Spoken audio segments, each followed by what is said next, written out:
السلام علیکم۔ آج کا سبق شروع کرنے سے پہلے ایک بات جو کہ بہت اہمیت کی حامل ہے۔ جیسا کہ آپ لوگوں کو پتہ ہے کہ رزق کے غیبی اور ظاہری اسباب ہوتے ہیں۔ ظاہری اسباب استعمال کرتے ہوئے جو لوگ مالدار یا خوشحال بنتے ہیں وہ لوگ ظاہری طور پر تو بہت خوش اور چمک دمک والے نظر آتے ہیں، لیکن حقیقت میں وہ ایسے نہیں ہوتے جیسا نظر آتے ہیں۔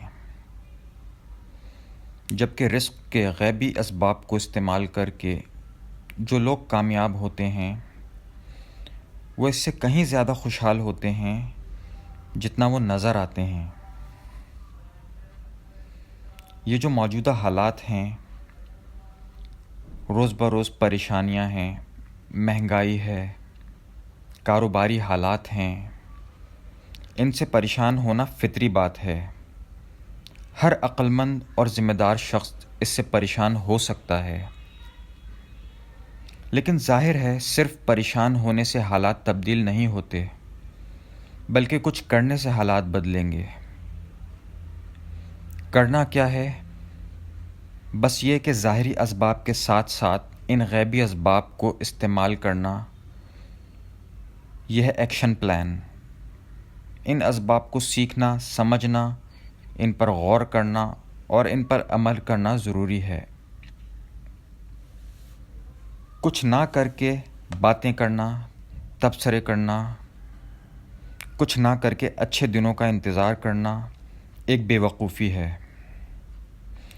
جیسے بیج لگائے بغیر کوئی شخص یہ سوچ لے کہ درخت اگے گا، پھل آئیں گے اور ہم کھائیں گے۔ طریقہ یہ ہے کہ مناسب وقت پہ بیج لگا کر انتظار کرنا۔ تو آپ حضرات یہ اسباب سیکھ رہے ہیں اور عمل بھی کر رہے ہیں۔ اب خوشحالی کا انتظار کرنا بالکل صحیح اور یونیورسل رولز کے مطابق ہے۔ اب آگے بڑھتے ہیں سبب فقر نمبر 7 کی جانب، جو ہے استاد کی بے ادبی کرنا۔ سب سے بڑا استاد وہ ہوگا جس سے کوئی بہت بڑی بات سیکھی ہو، جیسے کہ قرآن پاک سیکھا ہو، حدیث پاک سیکھی ہو، انسانیت سیکھی یا کوئی علم سیکھا۔ تو استاد سے ادب سے پیش آنا ہے، ان کو کوئی تکلیف نہیں پہنچانی ہے۔ استاد وہ بھی ہے جس سے آپ نے کوئی فائدہ مند چیز سیکھی ہو، جیسے کہ میتھ سیکھی، سائنس سیکھی، انگلش سیکھی یا کوئی اور اسکل سیکھی ہو، وہ بھی استاد ہیں، چاہے اس کے بدلے انہوں نے کچھ پیسے یا معاوضہ بھی لیا ہو، پھر بھی ان کا مرتبہ عام انسان سے ہٹ کر ہے۔ کہتے ہیں اساتذہ کو بار بار دعا کا کہنا بھی بے ادبی ہے، کیونکہ جو صحیح استاد ہوگا اس کو کہنے کی ضرورت نہیں پڑے گی، وہ خود دعا کرے گا۔ استاد سے بار بار مصافحہ کرنے کے بجائے ان کو سلام کریں۔ بس ان چیزوں کا خیال رکھیں۔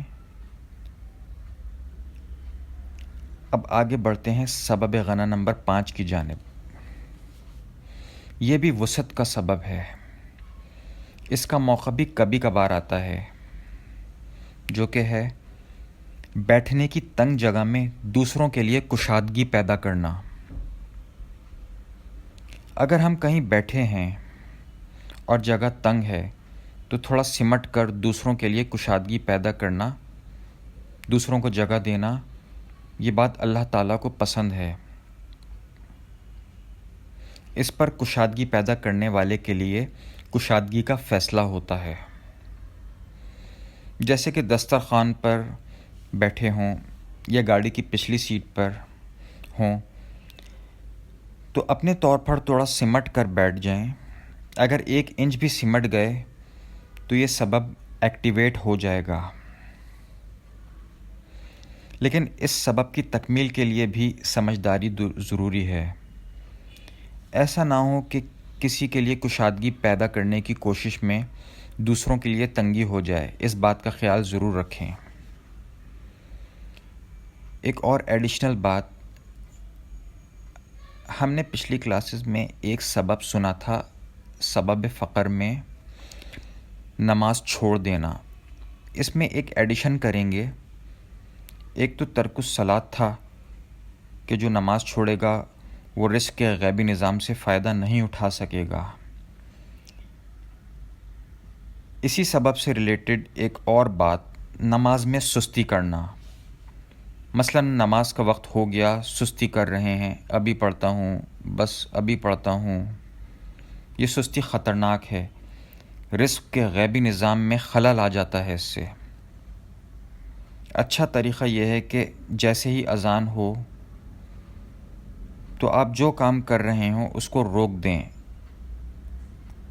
اگر آپ نے اذان سنی اور کام نہ روکا تو بنا بنایا کام الجھ سکتا ہے، بلکہ بگڑنا شروع ہو جاتا ہے۔ یہ تجربہ ہے بہت سارے ساتھیوں کا۔ اگر کوئی مشورہ چل رہا ہو تو روک دیں، نماز کے بعد پھر مکمل کر لیں۔